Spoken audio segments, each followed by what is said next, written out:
Class 11 chemistry में unit 12 organic chemistry. आज का हमारा टॉपिक रहेगा असंतृप्त हाइड्रोकार्बन, जिसे अनसैचुरेटेड हाइड्रोकार्बन भी कहा जाता है। कल हमने संतृप्त हाइड्रोकार्बन, जिसे सैचुरेटेड हाइड्रोकार्बन कहते हैं, उसके बारे में पढ़ा है और उसमें हमने एल्केन पढ़ा था, जिनमें कार्बन कार्बन के मध्य एकल बंध पाया जाता है, उसे हम संतृप्त हाइड्रोकार्बन कहते हैं। और जिनमें ठीक है द्विबंध और त्रिबंध पाया जाता है, उसे हम असंतृप्त हाइड्रोकार्बन कहते हैं। तो असंतृप्त हाइड्रोकार्बन वे हाइड्रोकार्बन होते हैं जिनके अणु में द्विबंध या त्रिबंध पाया जाता है। द्विबंध वाले हाइड्रोकार्बन को एल्कीन और त्रिबंध वाले हाइड्रोकार्बन को एल्काइन कहते हैं। तो अब पहले हम एल्कीन के बारे में पढ़ेंगे, उसके उदाहरण के बारे में पढ़ेंगे, उसके बाद हम एल्काइन पढ़ेंगे। तो एल्कीन किसे कहेंगे? ये द्विबंध वाले असंतृप्त हाइड्रोकार्बन होते हैं।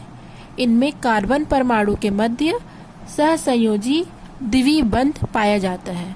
इनका सामान्य सूत्र CnH2n है। अब हम एल्केनों के नामकरण के नियम पढ़ते हैं। पहला नियम, द्विबंध युक्त सबसे लंबी कार्बन श्रृंखला का चुनाव करते हैं। अर्थात जब कार्बन कार्बन श्रृंखला रहेगी, उसमें जहां पर से डबल बॉन्ड नजदीक पड़े, उधर से हम श्रृंखला को चुनेंगे। कार्बन श्रृंखला का अंकन उस सिरे से करते हैं जिधर से द्विबंध निकटतम हो। ठीक है।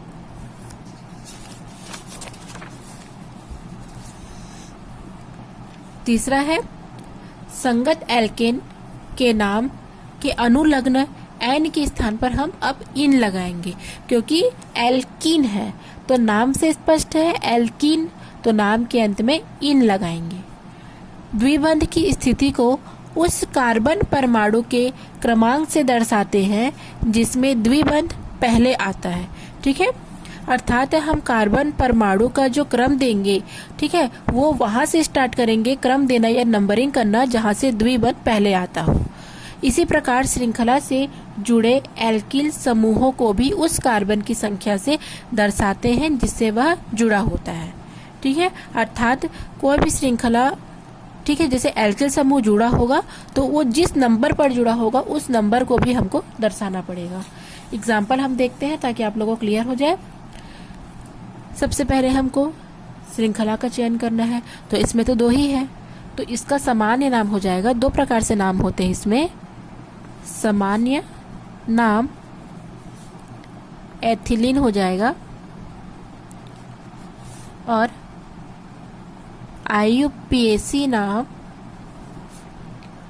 इथिन या एथिन भी हम कह सकते हैं, ये हो जाएगा। ठीक है। C कार्बन की संख्या 2 है, C2H4। ठीक है। तो सूत्र क्या होता है इसका? CnH2n। तो Cn मतलब C2 और H2 into 1, जैसे n इक्वल टू अगर हम क्या लेंगे 2 लेंगे तो C2H2 into 2 तो C2H4। तो इसे हम कहेंगे एथीन IUPAC में और एथिलीन साधारण नामकरण में। ठीक है। इसका नामकरण देखते हैं। तो सबसे पहले द्विबंध युक्त सर्वाधिक लंबी श्रृंखला का चयन करेंगे। तो इधर से बोलो 1 2 3 4, या इधर से गिनो 1 2 3 4, किधर से भी हम गिन सकते हैं। 4 श्रृंखला बनेगी और 4 को हम क्या बोलते हैं? ब्यूट। ठीक है, ब्यूट कहा जाता है। अब उसके बाद जहां से द्विबंध नजदीक पड़े उधर से हमको नामकरण करना होता है। तो इधर से नजदीक है 1 पर है, इधर से 1 2 3 पर है, तो हम इधर से करेंगे।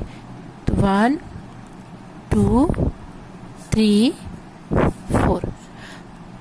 अब इसका नामकरण करेंगे तो इसको हम दो प्रकार से लिख सकते हैं।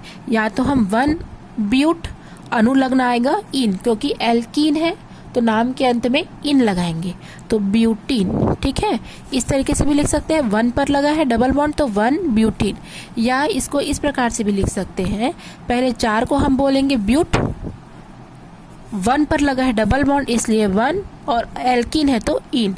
ब्यूट 1 इन। इस प्रकार से भी आप लिख सकते हैं। ये आपको अगर आसान लग रहा है तो आप इसे लिखिए, ये लग रहा है तो आप इसे लिखिए, ठीक है। 4 को बोलते हैं ब्यूट, 1 पर लगा है डबल बॉन्ड तो 1, नंबर को 1, और एल्कीन है क्योंकि डबल बॉन्ड को एल्कीन बोलते हैं तो एल्कीन है इसलिए इन। आप ये भी लिख सकते हैं। इसको देखते हैं। अब यहाँ पर सोचने वाली बात है कि यहाँ पर तो प्रतिस्थापी मूल समूह है, तो प्रतिस्थापी समूह जहाँ से पास पड़ता था हम वहाँ से नामकरण करते थे। हमने कल एल्केन में पढ़ा है ये कि जहाँ से प्रतिस्थापी समूह पास पड़े हमको उधर से नेमिंग करना है। लेकिन जब द्विबंध और त्रिबंध की बात आती है, ठीक है, जब द्विबंध और त्रिबंध की बात आती है तब नामकरण में हमको नंबरिंग उधर से देनी है जहाँ से द्विबंध पास पड़े। अभी आपने नामकरण के नियम में देखा, जहाँ से द्विबंध नजदीक हो वहां से हम नामकरण करेंगे, और द्विबंध है एल्कीन है तो नाम के अंत में हम इन लगाएंगे। तो इधर से नामकरण करेंगे 1 2 3 4 5, ठीक है। अर्थात ये कहा जा रहा है कि अगर डबल बॉन्ड है और प्रतिस्थापी समूह है तो हमको डबल बॉन्ड को प्रेफरेंस देना है, इसको हमको प्राथमिकता देनी है प्रतिस्थापी समूह की तुलना में। चाहे प्रतिस्थापी समूह किसी भी नंबर पर लगा हो, हमको केवल द्विबंध को प्राथमिकता देनी है। तो अब इसका नाम क्या हो जाएगा, इस तरीके से करेंगे तो 5 है तो मेरे को ये तरीका सरल लगता है, इसलिए आप लोग इसी मेथड से कीजिए। अगर आप इस मेथड से करेंगे तो आपको क्रियात्मक समूह जब आएंगे उस समय भी आपको नेमिंग करने में आसानी होगी।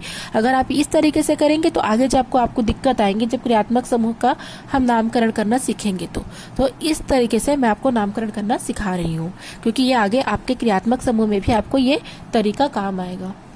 5 को क्या कहा जाता है, पेंट, तो पेंट लिख दो, ठीक है। केवल मूल शब्द को लिखना है, सॉरी पहले प्रतिस्थापी समूह को लिखना है, ठीक है।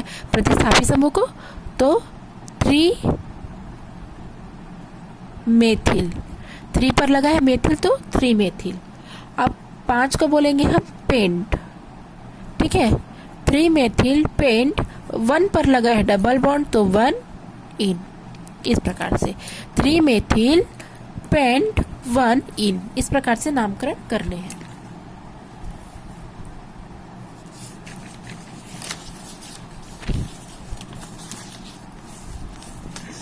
और भी एग्जाम्पल दिए गए हैं इस प्रकार से है। अब इसमें आप देखें 3 प्रतिस्थापी समूह है और डबल बॉन्ड भी है, तो इस प्रकार का अगर कंडीशन रहेगा तो किस प्रकार से नामकरण करेंगे। सबसे पहले सर्वाधिक लंबी श्रृंखला का चयन करेंगे, तो 1 2 3 4 5 6, 1 1 2 3 4 5 6, मतलब टोटल 6 ही आ रहे हैं। तो यहाँ से 3 4 5 6,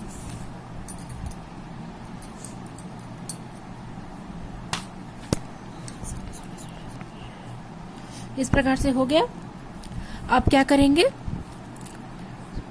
प्रतिस्थापी समूह को हम पहले लिखेंगे, तो 2 पर है तो दोनों के लिए 2 2, ठीक है। फिर 5 पर है, 3 बार प्रतिस्थापी समूह है मेथिल समूह, तो हम 3 के लिए ट्राई शब्द का यूज करते हैं। कल हमने देखा है 3 के लिए हमको ट्राई शब्द का यूज करना है। और मेथिल है तो मेथिल ग्रुप लिखेंगे। 6 को बोलते हैं हेक्स 3 इन, हेक्स 3 इन, ठीक है। इस प्रकार से हमको करना है। 4 इन नहीं करना ना, 3 के बाद डबल बॉन्ड लगा है तो 3 इन होगा। 2 2 5, 3 बार है तो ट्राई, मैथिल समूह है तो मैथिल, 6 को बोलते हैं हेक्स 3 इन। इस प्रकार से नामकरण करेंगे। उसके पश्चात देखेंगे हम इसमें ये एथिल ग्रुप जुड़ा हो गया है, एथिल ग्रुप, ठीक है। नामकरण लंबी श्रृंखला 1 2 3 4 5 6, 1 2 3 4 5 6, हर हाल में 6 ही आ रहा है। तो इधर से करेंगे, इधर से हमको डबल बॉन्ड पास पड़ेगा, तो 1 2 3 4 5 6, ठीक है। सबसे पहले प्रतिस्थापी समूह एथिल समूह है, ये 4 पर है एथिल तो 4 एथिल। 6 को बोलते हैं हेक्स, 2 पर लगा है डबल बॉन्ड तो 2 इन, ठीक है। हेक्स 2 4 एथिल हेक्स 2 इन, इस प्रकार से नामकरण करेंगे। ठीक है। अब हम लोग देखेंगे एल्काइन। एल्काइन भी एक प्रकार का असंतृप्त हाइड्रोकार्बन होता है। ये भी त्रिबंध होता है, त्रिबंध पाए जाते हैं और असंतृप्त हाइड्रोकार्बन होता है। इसका सामान्य सूत्र होता है CnH2n-2। ठीक है। अब इसके नामकरण के नियम देखेंगे। एल्काइनों का नामकरण करने के लिए एल्केन के अनुलग्न एन के स्थान पर हमको अब आइन जोड़ना है, क्योंकि एल्काइन है तो नाम के अंत में आइन जुड़ेगा।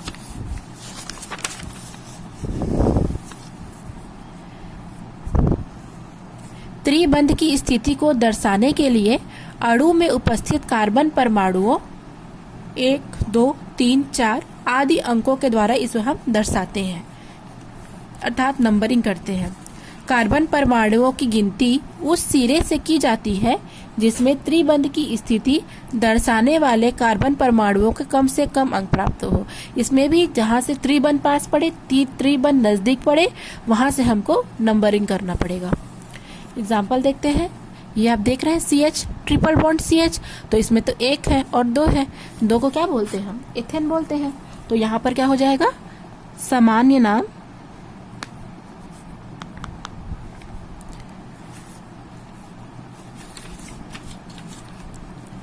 एसिटिलीन हो जाएगा और IUPAC नाम हो जाएगा इसका इथाइन। ये आपको याद रखना है, एसिटिलीन और इथाइन। ठीक है। दूसरा एग्जाम्पल देखते हैं। जहां से त्रिबंध पास पड़े 1, 2, 3, 4, 5, इधर से करेंगे तो 1, 2, 3 पर आ रहा है, तो 2 नजदीक है तो इधर से करेंगे 1, 2, 3, 4, 5। 5 को क्या जगह, इसको 2 प्रकार से लिख सकते हैं। इसको भी 2 पेंटाइन, ठीक है। या मेरा वाला मेथड क्या करेंगे, 5 के लिए पेंट लिखेंगे, 2 पर है तो 2 लिखेंगे और आइन लिखेंगे। ये मेरे को सरल लगता है, पेंट 2 आइन। इसको देखेंगे तो इसमें तो 2 बार है, तो 2 के लिए हमको डाई शब्द यूज करना पड़ेगा। अगर 3 बार होता तो ट्राई शब्द यूज करते। तो नामिंग जहां से त्रिबंध पास पड़े 1, 2, 3, 1, 2, तो इधर से करेंगे, 1 पर ही पड़ रहा है तो 1, 2, 3, 4, 5, 6। ठीक है। तो क्या लिखेंगे, 6 के लिए हम हेक्स लिखेंगे। हेक्स 2 और 3 पर है, 2 और 3 पर है, नहीं 1 पर है, सॉरी 1 और 3 पर है, तो 1, 3 डाई इन, क्योंकि 2 बार ट्रिपल बॉन्ड है ना। त्रिबंध की पुनरावृत्ति 2 बार हुई है, एक बार 1 के बाद और एक बार 3 के बाद, तो 1 और 3 और 2 है तो डाई और इन, हेक्स 1, 3 डाई इन। इसमें करेंगे तो जहां से प्रतिस्थापी मूलक पास पड़े वहां से नामकरण बिल्कुल नहीं करना है। जहां से त्रिबंध पास पड़े, तो इधर से पास पड़ रहा है, तो जहां से त्रिबंध पास पड़े हमको उधर से क्या करना है, नामकरण करना है। 5 को क्या कहेंगे हम, पेंटेन। तो सबसे पहले प्रतिस्थापी समूह लिखेंगे, 4 मेथिल पेंट 2 इन। ठीक है। 4 मेथिल, 5 को बोलेंगे पेंट और 2 पर लगा है ट्रिपल बॉन्ड, तो 2 इन, 4 मेथिल पेंट 2 इन, इसका नाम हो जाएगा। बार बार अभ्यास करेंगे तो आपको ये ऑटोमेटिक ही इजी लगने लगेगा। यहाँ से 2 बार प्रतिस्थापी समूह है, लेकिन त्रिबंध जहां से पास पड़े हमको वहां से नामकरण करना है। तो 1st, 2nd, 3rd, 4, 5 और 6। तो 4 और 5 में है, 2 बार के लिए हमको डाई शब्द यूज करना पड़ेगा। 4, 5 डाई, मेथिल मूलक है, मेथिल लिखेंगे। 6 के लिए हमको हेक्स लिखना पड़ेगा, केवल मूल शब्द लिखते हैं। ठीक है। हेक्स 2 पर लगा है तो हेक्स 2 इन। इस प्रकार से इसका नामकरण हम करेंगे। ठीक है।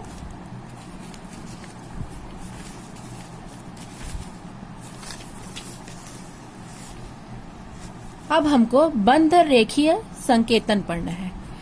बंध रेखीय संकेतन जिसे बॉन्ड लाइन नोटेशन भी कहते हैं।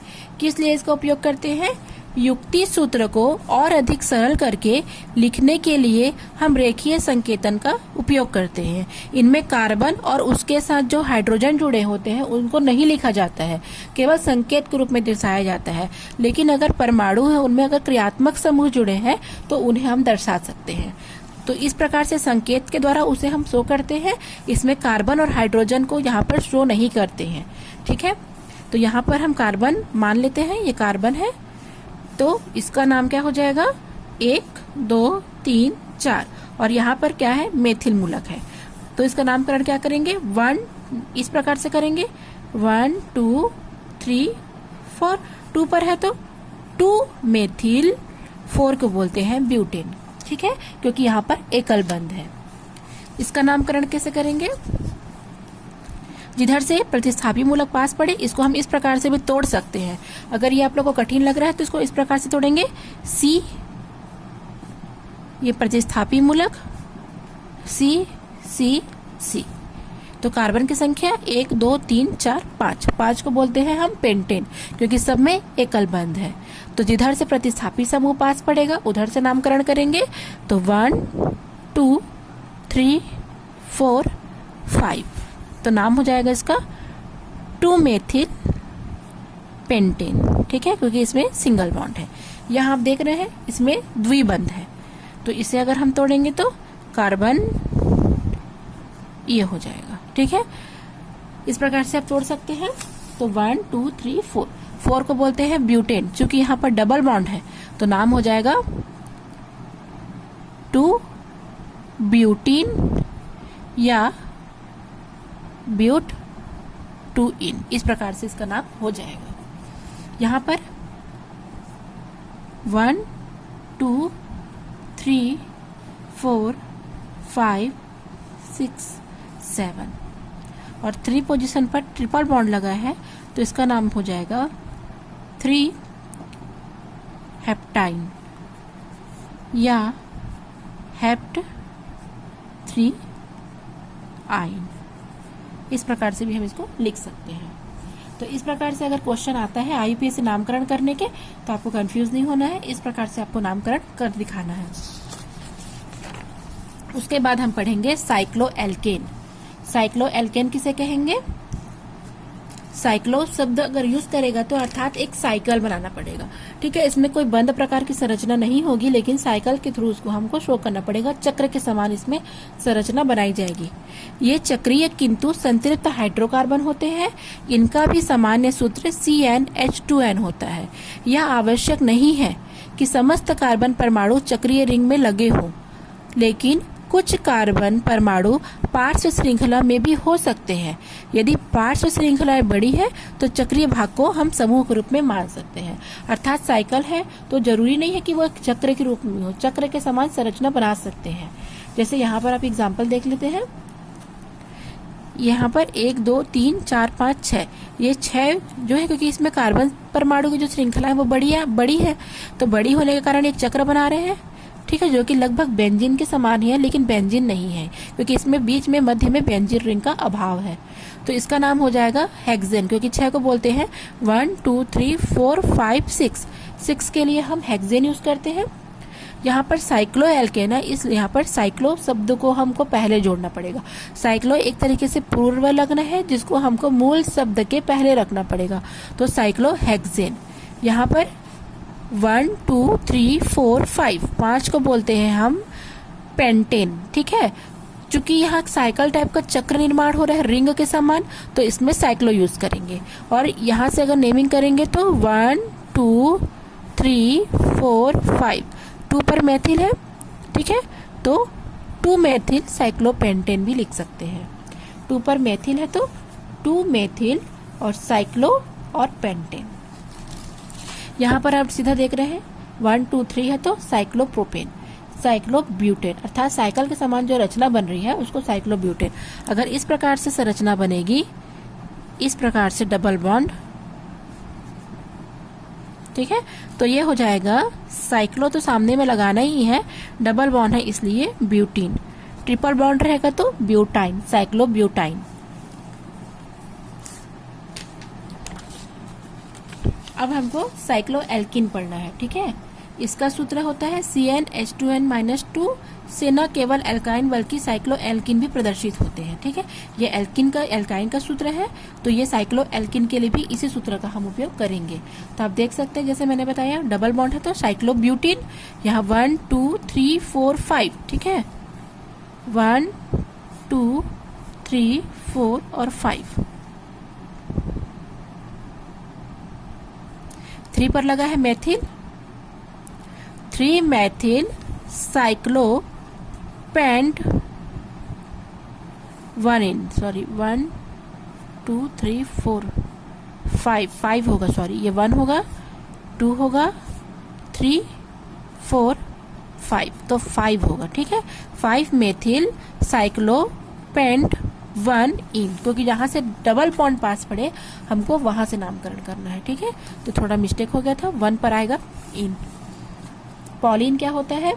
जब श्रृंखला में केवल परमाणुओं के बीच एकाधिक द्विबंध होता है, एक से अधिक अगर द्विबंध होते हैं तो उसे हम डाइन, ट्राइन, टेट्राइन या पॉलीइन कहते हैं। जैसे यहाँ पर एग्जाम्पल देख रहे हैं आप, 2 बार है तो डाइन का यूज करेंगे, तो 3 4, तो क्या हो जाएगा 1 और 3 ब्यूटाडाइन।